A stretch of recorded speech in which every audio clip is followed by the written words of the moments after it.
फिर से चलिए पढ़ाई चालू करते हैं। Welcome to my YouTube channel physics classes by Prashant sir. अभी तक अब आपको बताने की जरूरत नहीं है कि कौन सा क्लास है, प्रशांत सर की क्लासेस है। तो आज ये हम लोग फिर से स्टार्ट करते हैं विद्युत क्षेत्र की तीव्रता और विभवांतर के संबंध। इसके पहले चैप्टर में हम लोगों ने विद्युत क्षेत्र की तीव्रता पढ़ा था, इंटेंसिटी ऑफ इलेक्ट्रिकल फील्ड, और इस चैप्टर में हम लोगों ने पोटेंशियल पढ़ा है। तो ये दोनों के बीच में क्या संबंध है? What is the relation between these two physical quantity, the intensity of electrical field and the potential of electrical field? What is the relation? पहले हम लोग जो है सिंपल अलजेब्रिक रिलेशन पढ़ेंगे, उसके डायरेक्शन और साइन वाइन को देखेंगे, क्योंकि विभवांतर जो है एक अदिश राशि है जबकि विद्युत क्षेत्र की तीव्रता एक सदिश राशि है। तो हमें इसको ध्यान रखना पड़ेगा। तो पहले मैं एकदम सिंपल इसको अलजेब्रा के आधार पर बताना चाहूंगा। तीव्रता के लिए आप लोगों ने क्या सूत्र पढ़ा था? इंटेंसिटी के लिए क्या पढ़ा था? E equals to 1/4 pi epsilon 0 K Q upon R square. Let this equation is 1। और विभव के लिए क्या पढ़ा था? अभी इसके पहले ही किसमें पढ़े हैं?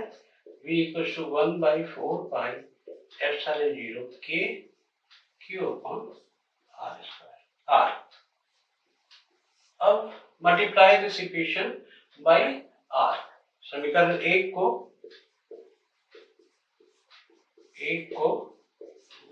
R से गुना कर देंगे,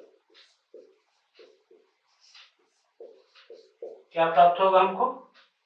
इसको अगर मल्टीप्लाई करेंगे तो ER equals to 1/4 pi epsilon 0 K Q R square into R। एक R कैंसिल हो जाएगा तो ये हो जाएगा 1/4 pi epsilon 0 Q upon R, जो किसके लिए फॉर्मूला है? V के लिए। So we can write ER equals to V, और E equals to V upon R। ये जो हमको रिलेशन जो है मिल जाता है। तो सिंपल सा रिलेशन है। बहुत सारे आंतरिक प्रश्नों में आपको इसी रिलेशन से काम चल जाएगा और आप बहुत आसानी से सवालों को कर लोगे। लेकिन याद रखिए कि जो तीव्रता है वो एक ऐसी राशि है जो दूरी के ऊपर निर्भर करती है। ये it is dependent on R। मतलब अगर दूरी जो है किसी पॉइंट से डिस्टेंस बढ़ते जाएगा तो ग्रेजुअली जो है वो डिक्रीज होते जाएगा इंटेंसिटी। इसी तरह से कोई पॉइंट से अगर डिस्टेंस घटते जाएगा तो वो ग्रेजुअली इंक्रीज करेगा। तो अगर हम लोग सिंपल अलजेब्रिक इक्वेशन यूज करेंगे तो कई जगह हमको रिजल्ट गलत आएगा। तो इसी के लिए हम लोग इसको कैलकुलस नोटेशंस में लेते हैं। E equals to minus dV upon dr। E equals to minus dV upon dr। ये जो है करेक्ट इक्वेशन है। अगर ये करेक्ट इक्वेशन नहीं लिखेंगे, अगर हम इस इक्वेशन को लिखेंगे तो आपको मैं बता सकता हूं कि कई ऐसी जगह मिलेगा जहां पे ये इक्वेशन से आप जो कंक्लूजन निकालेंगे वो गलत होगा। जैसे अभी मैं बताता हूं, ठीक है? और ये माइनस वाई माइनस, क्योंकि मैंने पहले बताया है कि इलेक्ट्रिकल यहाँ पे जो वर्क डन होता है it is against electrical field. जो कार्य जो करते हैं वो किसके अगेंस्ट में करते हैं? विद्युत क्षेत्र की तीव्रता के विरुद्ध किया गया कार्य। मैं 2 प्लस एक पॉजिटिव चार्ज है यहाँ पे, तो हम एकांक धनावेश को पॉजिटिव यहां से इधर तक ले जाते हैं। तो बाह्य कार्य जो एक्सटर्नल जो फोर्स है वो यहाँ पे वर्क कर रहा है। किसके अगेंस्ट वर्क कर रहा है? इंटेंसिटी के। इंटेंसिटी ऑलवेज इसको इधर ले जाना चाहेगा, इलेक्ट्रिकल इंटेंसिटी जो फोर्स होगा, जबकि ये जो है एक्सटर्नल वर्क इसको क्या करेंगे? उठा करके यहाँ पे लाएंगे। तो ये दोनों फोर्सेस एक दूसरे के अपोजिट डायरेक्शन में, दोनों जो पोटेंशियल है, ये जो दोनों पोटेंशियल जो एक्सटर्नल फोर्स है और जो force due to the electrical field, ये दोनों अपोजिट डायरेक्शन होता है, इसलिए ये माइनस होता है। इसको जो है ध्यान रखेंगे। अब मैं बता रहा हूं कि कैसे गलत आता है। जैसे मैं यहाँ पे आपको बता रहा हूं कि अगर एक आप स्फेरिकल सेल में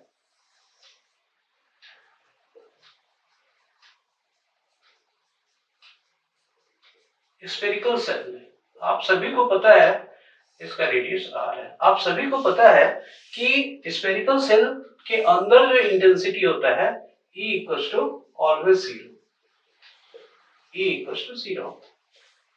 ठीक है, अगर इस फॉर्मूले में हम रखेंगे E इक्वल्स टू 0, तो ऐसे कंडीशन में इफ E इक्वल्स टू 0 तो V इक्वल्स टू भी क्या हो जाएगा, 0 होना चाहिए। लेकिन आगे हम पढ़ेंगे कि इसके अंदर V is not equals to 0, V is not equals to 0, V is constant, it is not equals to 0 but it is constant।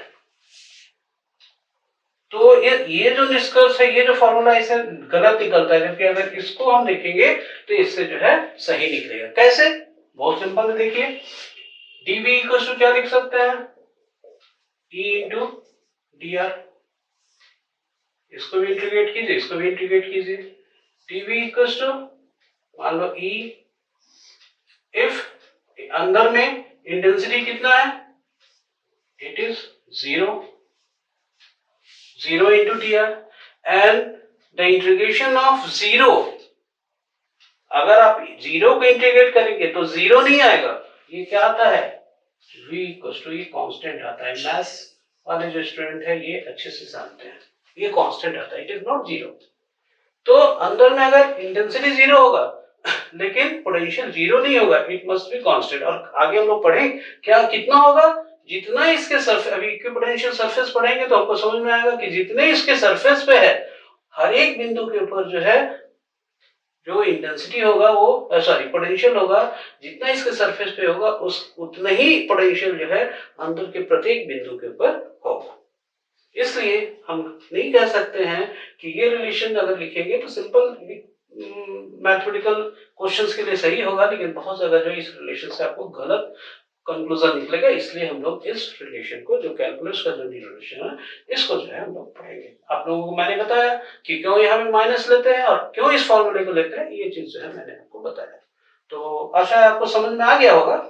अब एक दूसरा हम लोग इसी में टॉपिक लेते हैं जो कि most important topic of the इस चैप्टर। सीबीएसई में इक्विपोटेंशियल सरफेस के ऊपर जो है हर बार जो है 1 मार्क से 2 मार्क से क्वेश्चन आते हैं। इसी तरह से स्टेट बोर्ड्स में, डिफरेंट स्टेट बोर्ड में भी जो है बहुत सारे क्वेश्चंस आते हैं, और वो सारे क्वेश्चंस किसके होते हैं, ज्यादातर रीजनिंग के क्वेश्चन होते हैं।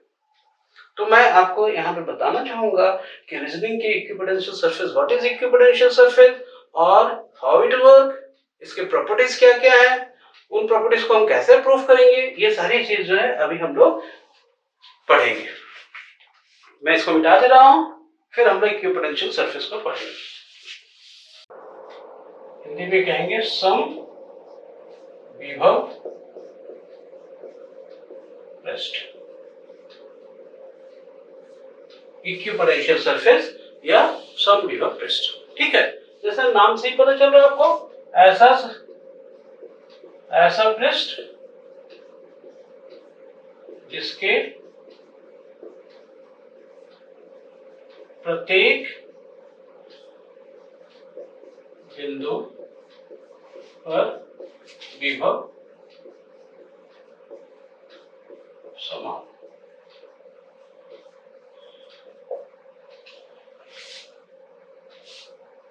The surface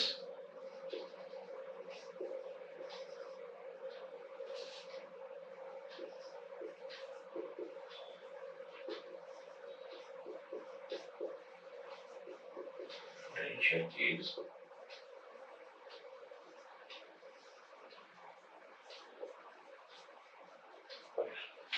ऐसा पृष्ठ जिसके प्रत्येक बिंदु पे विभव समान। तो हम कैसे बिंदु को हम मानेंगे कि सरफेस इक्विपोटेंशियल सरफेस है। मैं आपको सिंपल 1-2 क्वेश्चन आपको बता रहा हूं। सबसे पहले एक उदाहरण एग्जांपल बता रहा हूं मैं, example of equipotential surface. If there is a point charge, यहाँ पे एक पॉइंट चार्ज है और इस पॉइंट चार्ज के चारों तरफ इक्वल डिस्टेंस पे अगर हम कई 2 पॉइंट ले रहे हैं, we are taking point on equal distance,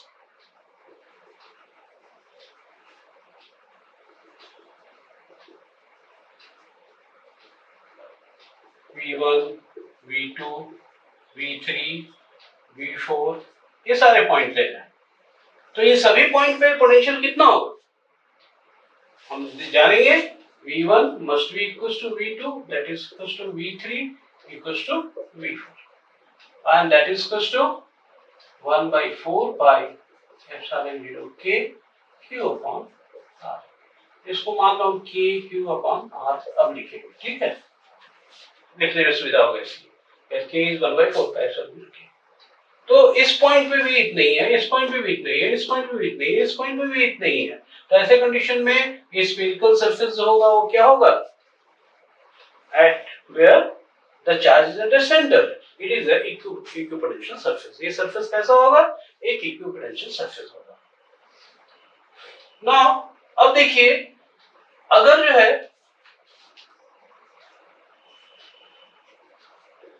concentric sphere सम केंद्री स्फीयर गोला, सम केंद्री गोला को ठीक है, मान लो यहाँ पे एक पॉइंट है जिसपे प्लस क्यू आवेश है, इसके चारों तरफ एक सरफेस है। तो अभी हम लोगों ने देखा इसके हर पॉइंट पे जो है सरफेस जो है इक्वल रहेगा, मान लो लेट इट इज V1, ठीक है। अब इसी के कारण एक दूसरा इससे थोड़ा सा बाहर में एक पोटेंशियल है, एक सरफेस है, मान लो यहाँ पे potential V1 equals to 20 volt है। तो V2 कितना हो जाएगा, कम होगा या बढ़ेगा, कम हो जाएगा, क्योंकि रेडियस बढ़ते जा रहा है। तो ये मान लिया जाए ये 15 वोल्ट हो गया। और अगर ऊपर लेंगे तो ये जो है V3 हो सकता है 10 वोल्ट। धीरे धीरे क्या होते जाएगा, कम होते जाएगा, लेकिन हर पॉइंट पे यहाँ पे क्या होगा, जो सरफेस है इक्वल पोटेंशियल, इसका पोटेंशियल क्या होगा, इक्वल होगा। तो कॉन्सेंट्रिक जो स्फीयर्स होंगे, समकेंद्रीय गोला होगा, उसकी भी पोटेंशियल क्या होगा, 100 होगा। अब अगर मान लिया जाए एक तार ले और ये आवेशित है, इसको R त्रिज्या मान के एक बेलन बनाए,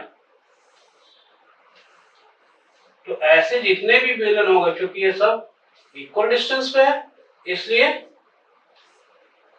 ये सभी के ऊपर जो पोटेंशियल होगा वो सेम होगा, पोटेंशियल जो होगा वो सेम होगा। अगर इसके बाद एक और ऐसी बेलनाकार ले ले सरफेस,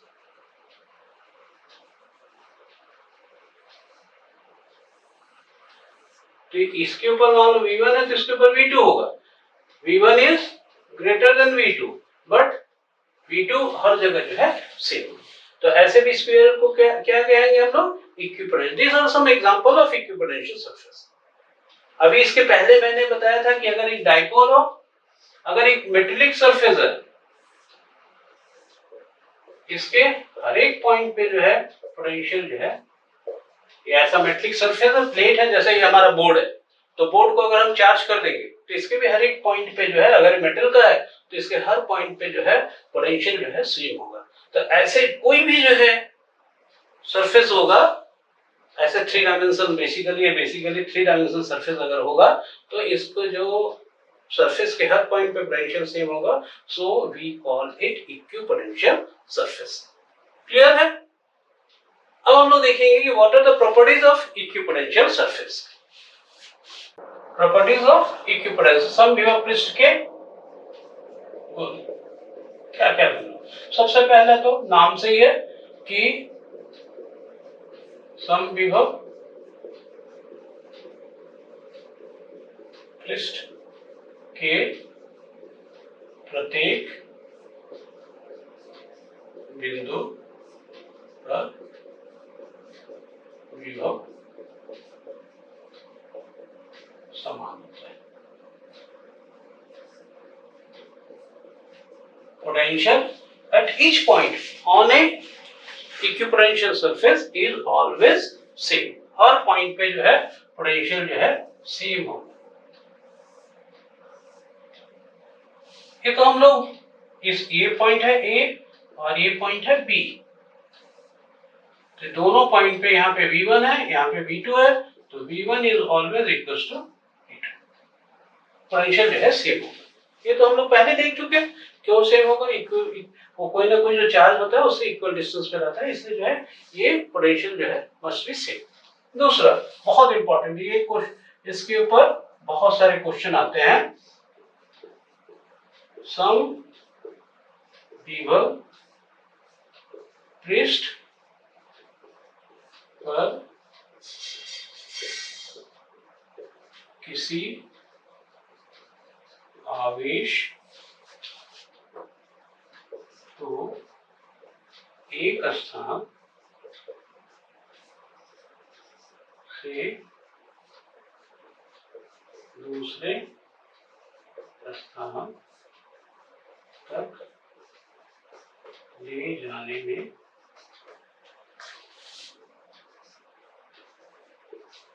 कोई कार्य नहीं करना पड़ता है।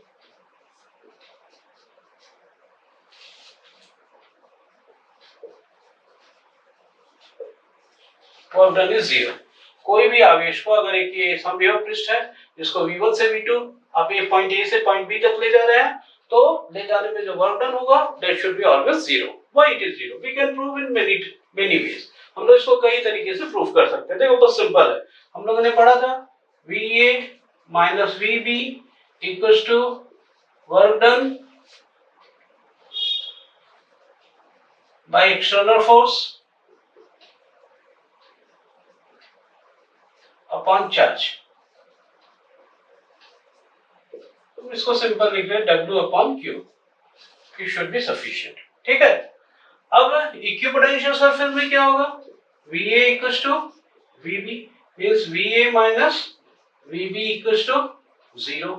If we put VA minus VB equals to 0, मतलब ये 0 होगा तो W equals to B क्या हो जाएगा? 0। वेरी सिंपल, बहुत इजी वैसे हम इसको प्रूव कर सकते हैं।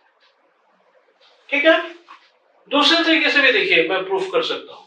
अगर एक ऐसा समविभव पृष्ठ ले लें, अभी मैंने बताया कि अगर यहाँ पे एक चार्ज Q है तो this should be a equipotential surface. ये जो सरफेस होगा, अगर यहाँ पे अंदर में चार्ज है Q है तो ये इक्विपोटेंशियल सरफेस होगा। हम लोग यहाँ पे एक कोई पॉइंट ले रहे हैं, यहाँ से एक पॉइंट चार्ज को इधर मूव किया P से Q तक। इस पॉइंट पे डायरेक्शन ऑफ इंटेंसिटी E इस डायरेक्शन में है और डिस्प्लेसमेंट जो है इस डायरेक्शन में है। What is the work done? अभी इसके पहले हम लोग ने पढ़ा था V equals to minus E equals to minus dV upon dr। So dV equals to E into dr and it must be scalar product, क्योंकि अगर स्केलर नहीं होगा तो ये ये दोनों जो है प्रोडक्ट जो है स्केलर होगा, तभी ये स्केलर होगा। तो अगर ये स्केलर है मतलब ये E into dr into cos theta. Cos यहाँ पे देखिए ये दोनों के बीच का एंगल 90 डिग्री है। इफ इट इज 90 डिग्री मतलब ये क्या हो जाएगा? cos 90 equals to 0, so v equals to 0। v क्या हो जाएगा? v must be 0। तो हम यहाँ पे भी देख रहे हैं कि अगर एक पॉइंट चार्ज को P से Q तक ले जा रहा है, वर्क डन जो है वही होगा। तो ऐसे कंडीशन में भी the work done is always 0।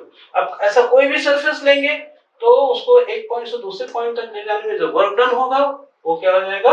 It must be 0, always जो है 0 होगा। ठीक है, समझ में आ गया? ये आपको ये क्वेश्चन बहुत बार पूछते हैं कि स्थिति कीजिए कि समविभव पृष्ठ पे एक आवेश को दूसरे आवेश तक ले जाने में कोई कार्य नहीं करना पड़ता है।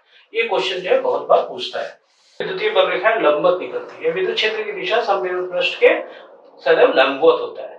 The direction of electrical field, direction of electrical field is always perpendicular to the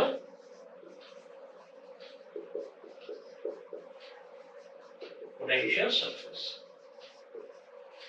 the direction of electrical field is always perpendicular to the equipotential surface.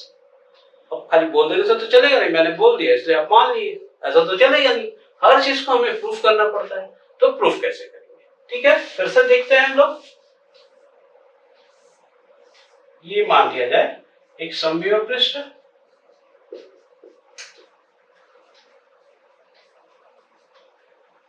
अब अगर ये समविभव पृष्ठ है तो हमको प्रूफ करना है कि electrical field is perpendicular to the surface. इस सरफेस का जो है ये इलेक्ट्रिकल फील्ड जो होगा ये परपेंडिकुलर होगा। कैसे परपेंडिकुलर होगा, हम जान रहे हैं V equals to E is to dr, V equals to E is to dr। अगर एक पॉइंट से हम दूसरे पॉइंट तक अगर कोई इसको ले जा रहे हैं, कोई चार्ज को ले जा रहे हैं, तो पोटेंशियल जो है ये होगा। अब देखिए हम लोग जान रहे हैं कि हर पॉइंट पे जो है क्या होगा, पोटेंशियल जो है सब समय इक्वल होगा। It is potential difference is VA minus VB is equals to, ये इस पॉइंट पे जितना होगा उतना ही ये पे भी होगा, तो VA minus VB equals to कितना हो जाएगा, 0 हो जाएगा। तो किस कंडीशन में 0 होगा, E into dr equals into cos theta equals to 0। तो या तो E 0 है या dr 0 है या cos थीटा का वैल्यू 0 है। तो E और dr तो 0 है नहीं क्योंकि इस पे चार्ज है, तो फिर क्या 0 होगा, cos थीटा 0 होगा। cos थीटा का कौन सा वैल्यू 0 होता है, E theta equals to 90 degree, तभी जो 0 होगा। मतलब ये सरफेस जो होगा, ये E इंटू ds अगर हम लेंगे, सरफेस जो होगा इसका ये जो होगा ये समविभव पृष्ठ तभी होगा जब ये दोनों के बीच का जो एंगल होगा ये सरफेस होगा, और ये जो एंगल होगा ये जब दोनों परपेंडिकुलर होगा तभी जो है ये 0 होगा, नहीं तो ये 0 नहीं होगा। देखिए फोर्थ क्या बात बोलता है, समविभव पृष्ठ कभी भी एक दूसरे को नहीं काटते। Equipotential surface never cut each other, कभी भी एक दूसरे को नहीं काटते। प्रश्न है, किसी 5 माइक्रोकूलम आवेश को कॉपर के एक प्लेट पर 2 सेंटीमीटर दूर ले जाने में कितना कार्य करना पड़ेगा। तो बहुत सिंपल है इसका आंसर क्या हो जाएगा, क्योंकि इक्विपोटेंशियल कॉपर है, इक्विपोटेंशियल सरफेस है, तो इसका आंसर क्या हो जाएगा 0। कुछ भी नहीं करना पड़ेगा, सिंपल।